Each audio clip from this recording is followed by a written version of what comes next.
প্রিয় ছাত্রছাত্রীরা, কলকাতা পুলিশের পরীক্ষায় আজ এই পাওয়ার এন্ড সার্চ এর অঙ্কটি জিজ্ঞেস করেছে। তো এটাকে আমরা কিভাবে সলভ করব? আমরা দেখো, এটাকে 4 কে আমরা লিখতে পারি 2 এর স্কোয়ার, তার সঙ্গে এই পাওয়ারটা গুণ লিখে দিলাম, ইন্টু এখানে গুণ আছে, গুণ এখানে যেরকম আছে আমরা জাস্ট ব্র্যাকেট তুলে দিচ্ছি।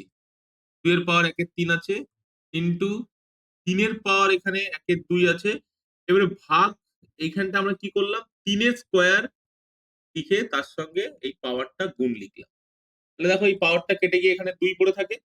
তাহলে আলটিমেটলি এইখানে দেখো আমরা কি পাচ্ছি, 2 তার পাওয়ার হচ্ছে, এখানটা আমরা পাওয়ার কি পাচ্ছি, এই যে 2 ওপরে গুণ হয়ে যাচ্ছে, সেটা 2 থাকছে, ইন্টু 2 তার পাওয়ার হচ্ছে 1/3 থাকছে, তার সঙ্গে একটা গুণ আছে, 3 পাওয়ার হচ্ছে হাফ থাকছে, ভাগ 3 পাওয়ার হচ্ছে হাফ থাকছে। দেখো, এখানে ধরো আমি যদি 10 কে 10 দিয়ে ভাগ করি, তাহলে তার মান কি হয়, 1।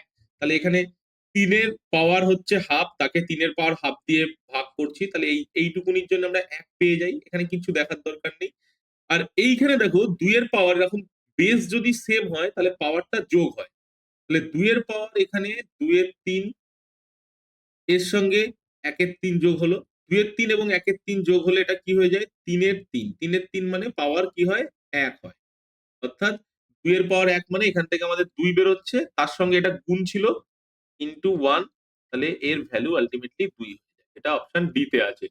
ম্যাথসের সমস্ত ট্রিক খুব সহজে বুঝে নেওয়ার জন্য তোমরা এই টেলিগ্রাম চ্যানেলটি জয়েন করো, বেঙ্গল গুরুকুল চ্যানেলটি সাবস্ক্রাইব করে রাখো। Thank you.